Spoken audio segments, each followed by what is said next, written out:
Hello students, I am again back with part 2 of chapter number 1, the rural local self-government. Students, I hope you all have seen part 1 of this chapter. If not, do watch it. बेटा यहाँ तक हम part 1 में पढ़ चुके हैं. Part 2 start करेंगे voluntary function से. तो जो वॉलंटरी फंक्शंस होते हैं विलेज पंचायत के, वो कौन कौन से होते हैं वो अब हम पढ़ेंगे. देखो, कंपलसरी फंक्शन हम पढ़ चुके थे, ठीक है. तो जो वॉलंटरी फंक्शंस होते हैं जिन्हें पंचायत परफॉर्म करती है अगर बजट परमिट करे. तो देखो, वैसे ही तो पंचायत लेवल पे बजट बहुत ज़्यादा इन लोगों के पास होता नहीं है, पर फिर भी अगर इनके पास थोड़ा बहुत भी पैसा बचेगा तो ये वॉलंटरी फंक्शंस भी परफॉर्म करेंगे. The voluntary functions are perform when the budget permit. से बजट परमिट करेगा. कुछ वॉलंटरी फंक्शंस हैं. पहला कि construction and regulation of market. Market को कंस्ट्रक्ट करना, उसे रेगुलेट करना. Organizing village market and sports events. Sports event जैसे कबड्डी, बैलगाड़ी दौड़, ये सब गांव में ऑर्गेनाइज करवाना. विलेज मार्केट को ऑर्गेनाइज करवाना, लोगों के लिए मार्केट बना के देना, उस मार्केट को फिर प्रॉपर्ली रेगुलेट करना, ये भी विलेज पंचायत का काम है.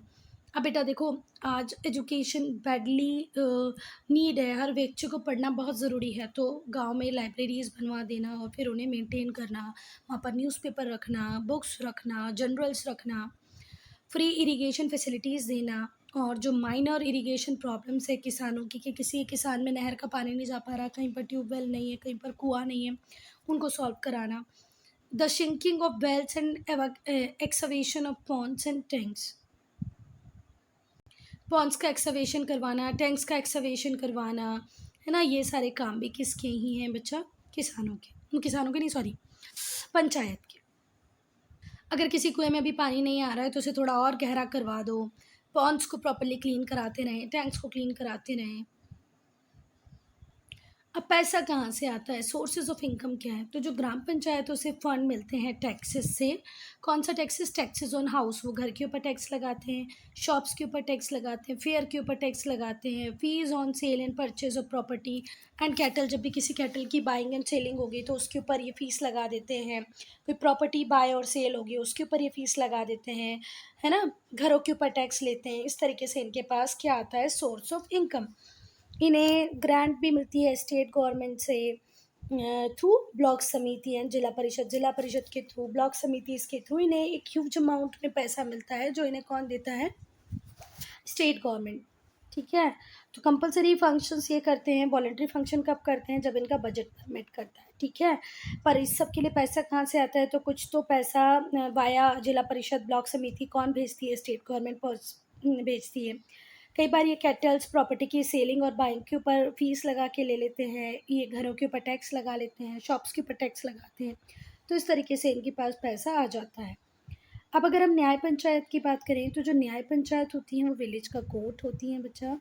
ये जो छोटे मोटे डिस्प्यूट्स होते हैं उन्हें सेटल करती हैं और चीप और स्पीडी जस्टिस प्रोवाइड करा देती हैं. आप शहर जाओगे, फिर वहाँ पर लॉयर अपॉइंट करोगे, फिर कोर्ट्स में बार बार जाने आने का आपका खर्चा होगा. उससे बेटर है कि आपके जो छोटे मोटे पैटी इश्यूज़ हैं वो गाँव में ही सॉल्व हो जाएँ. तो न्याय पंचायत, एक न्याय पंचायत 4 और 5 विलेज के बीच में होती है. देयर इज़ नॉर्मली 1 न्याय पंचायत फॉर 4 और 5 विलेजेस. जो मेंबर होते हैं न्याय पंचायत के उन्हें इलेक्ट करती है ग्राम पंचायत.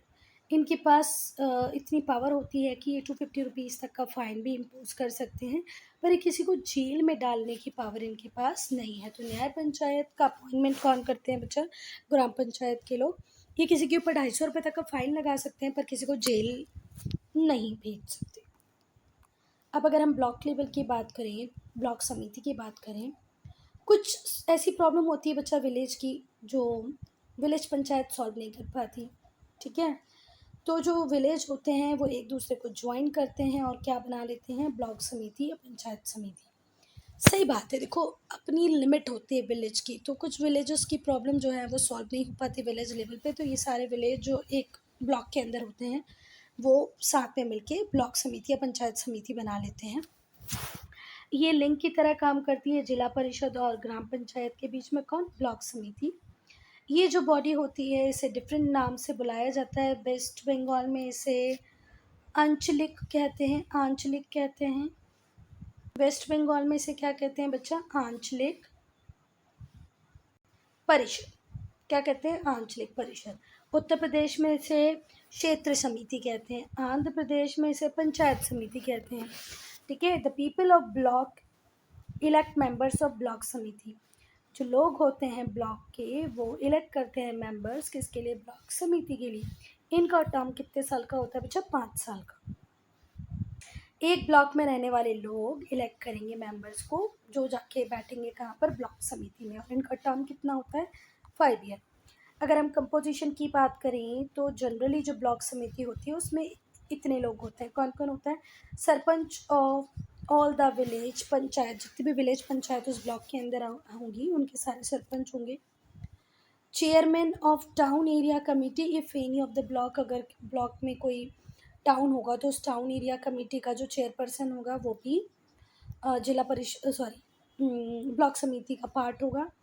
अगर उस पर्टिकुलर एरिया में कोई मेंबर ऑफ पार्लियामेंट या मेंबर ऑफ लेजिस्लेटिव असेंबली रहेगा, विधानसभा या विधान परिषद का कोई मेंबर होगा जो उस ब्लॉक को रिप्रेजेंट कर सके, वो भी इनका पार्ट बनेगा।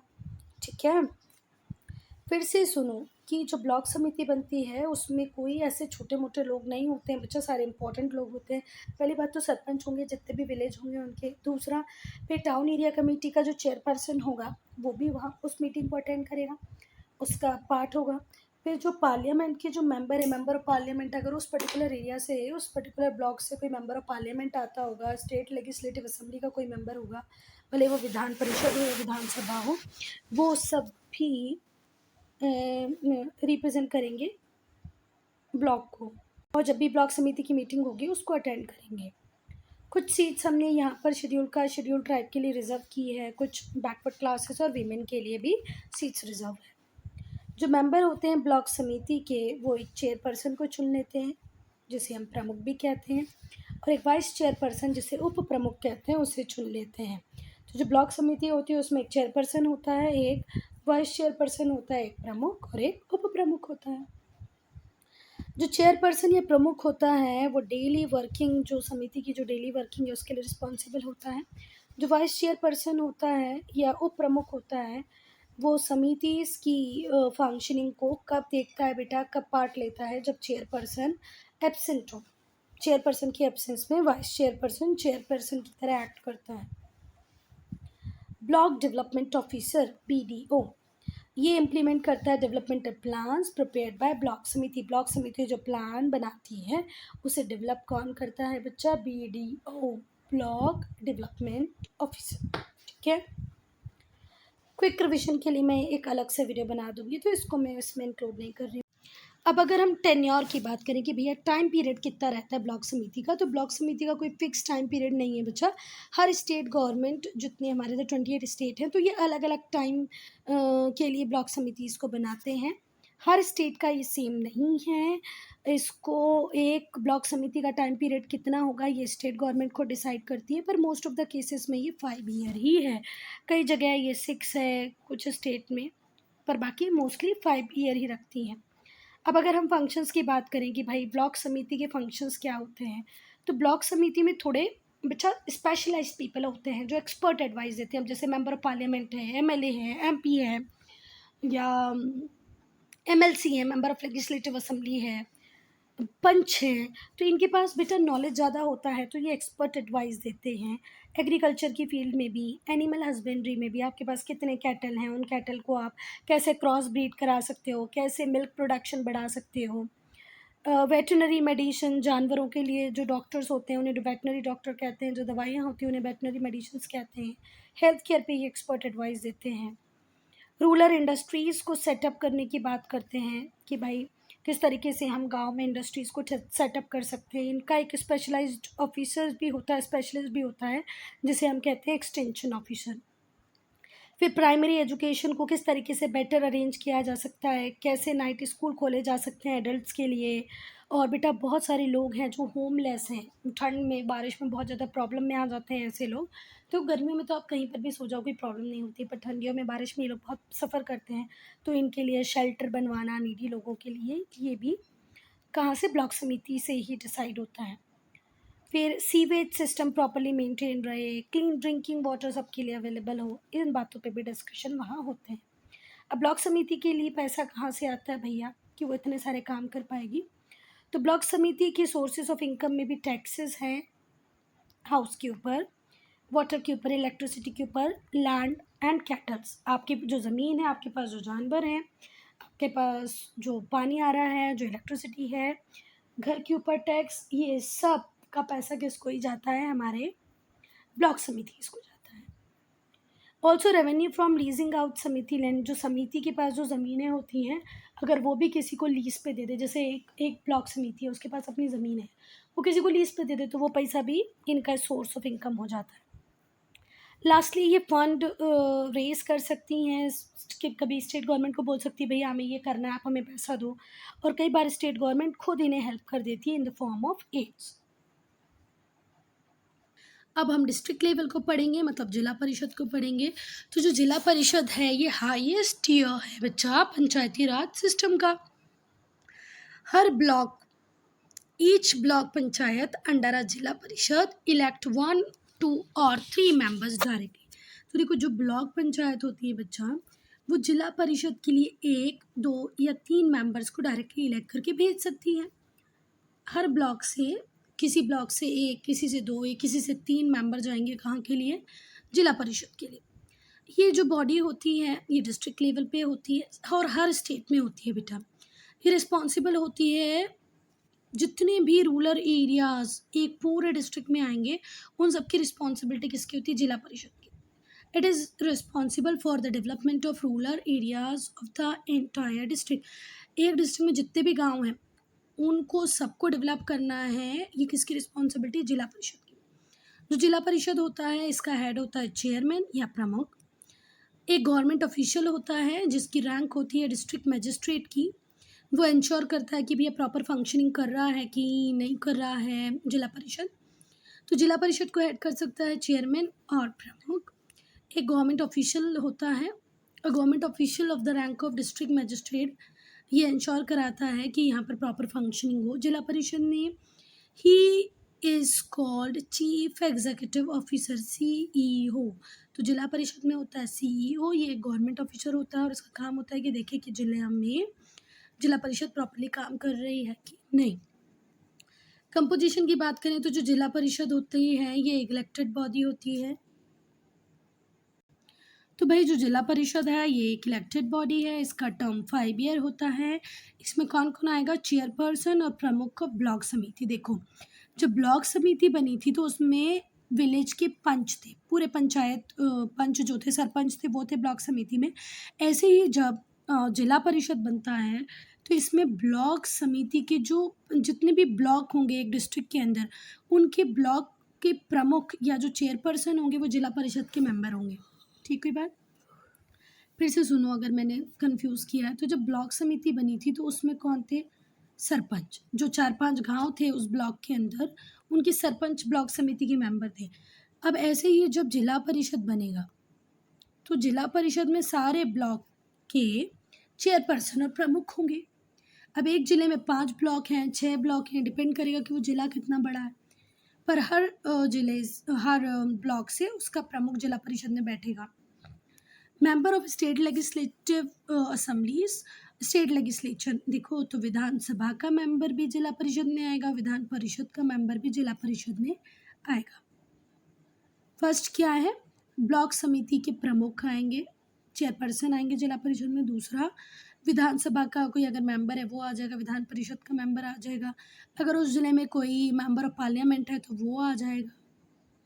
अब प्रेसिडेंट और वाइस प्रेसिडेंट को मेंबर्स खुद चुनते हैं एमंग्स देमसेल्फ। जितने भी मेंबर वहाँ बैठे रहते हैं उनमें से जो सबसे ज़्यादा एलिजिबल होगा उसको हम प्रेसिडेंट और वाइस प्रेसिडेंट बना देंगे।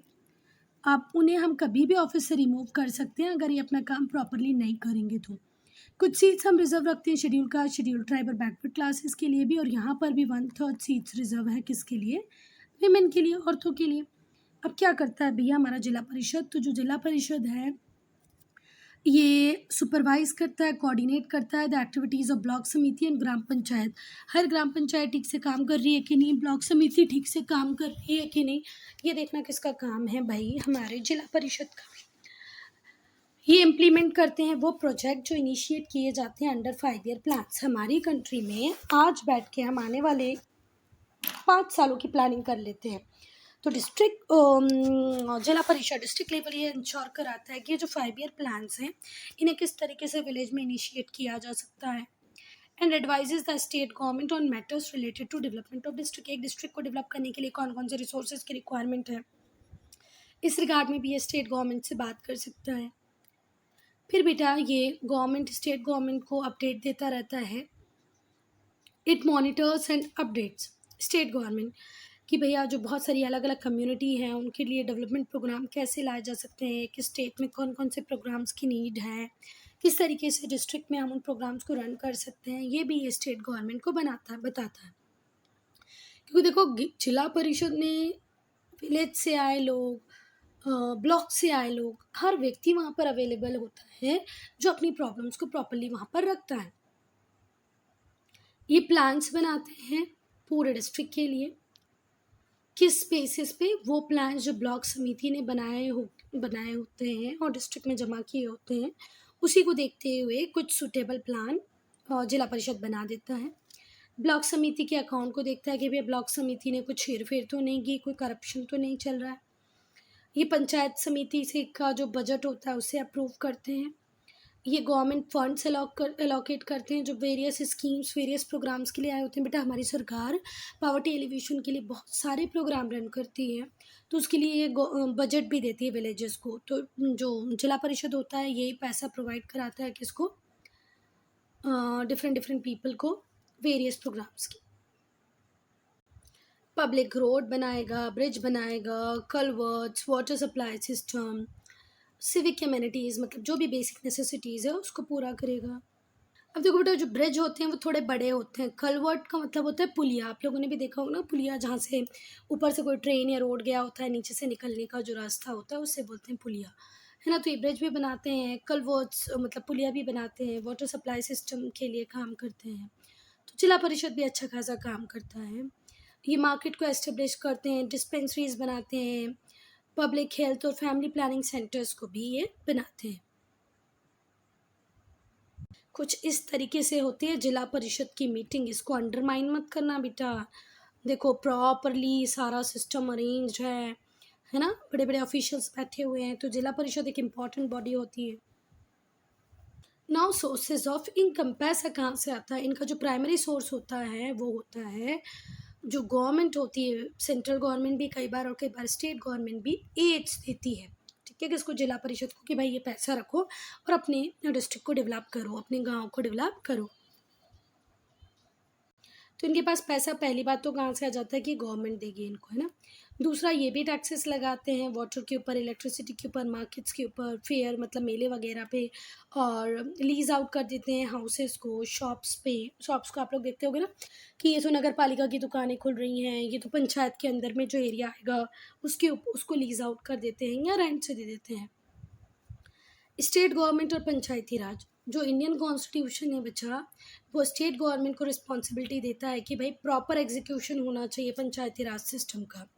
अब इसमें स्टेट गवर्नमेंट का क्या रोल होता है? तो देखो स्टेट गवर्नमेंट रूल्स और रेगुलेशन बनाएंगे किसके लिए, पंचायती राज के लिए, कि पंचायती राज सिस्टम कैसे काम करेगा, कौन से रूल फॉलो करेगा। ये अपनी पावर को यूज़ कर सकते हैं पंचायत को डिसॉल्व करने के लिए, पंचायत को हटाने के लिए, अगर वो प्रॉपरली काम ना करे तो स्टेट गवर्नमेंट के पास ये पावर होती है। जो स्टेट गवर्नमेंट जो होती है ये जिला परिषद के साथ कोऑर्डिनेट करती है, प्लान्स बनाती है, जो कि एक डिस्ट्रिक्ट के लिए डिस्ट्रिक्ट के ओवरऑल डेवलपमेंट में हेल्प करता है। बेटा कई बार जिला परिषद के मेंबर को बहुत ज़्यादा नॉलेज नहीं होता है, तो जो स्टेट गवर्नमेंट होती है ये जिला परिषद को हेल्प करती है कि भाई आप पूरे डिस्ट्रिक्ट को किस तरीके से डेवलप कर सकते हो, हम उसके लिए आपको प्लान बताते हैं। ये टेक्निकल और एग्जीक्यूटिव स्टाफ को रिक्रूट करके देती है स्ट्रिक और ब्लॉक लेवल पे। बहुत बड़ी बड़ी ग्रांट्स देती हैं जिससे कि बहुत सारे वेलफेयर के प्रोग्राम्स इजीली रन किए जाएं, कहाँ पर, गांव में, शहरों में, ब्लॉक लेवल पे, ज़िला लेवल पे। और ये जो पंचायत होती है उसके अकाउंट को भी बार बार चेक करती रहती है भाई कोई गलती तो नहीं है। इस तरीके से हम बोल सकते हैं बच्चा कि जो सिस्टम है लोकल सेल्फ गवर्नमेंट का, ये लोगों को और ज़्यादा सेल्फ रिलायंट बनाता है, इन्हें एनकरेज करता है पार्टिसिपेशन के लिए कि गवर्नमेंट के अफेयर में ये लोग कैसे पार्ट ले सकते हैं। ये अवेयरनेस जनरेट करता है ठीक है, कि किस तरीके से लोग डेमोक्रेसी के अंदर पार्ट ले सकते हैं, डेमोक्रेसी कैसे काम कर सकती है, लीडरशिप क्वालिटी ये लोगों में डेवलप कर रहा है। इंडिया बहुत बड़ी कंट्री है बच्चा, तो यहाँ पर इफेक्टिव इम्प्लीमेंटेशन हुआ इस सिस्टम का, ठीक है, will ensure rapid development in all sphere. अगर पंचायती राज सिस्टम अपने आप में बहुत अच्छे से काम करने लगता है, मतलब आधी चीज़ें तो वैसे ही सॉल्व हो जाएंगी। So student, I am ending this video here only. If you have any doubt, any problem, to write in comment section. ये जो स्टोरी दी हुई है ग्राम पंचायत की, ये आप खुद पढ़ लें, आपको समझ में आ ही जाएगी, और नहीं आएगी तो फिर कमेंट सेक्शन में लिख देना, आई विल टेल यू।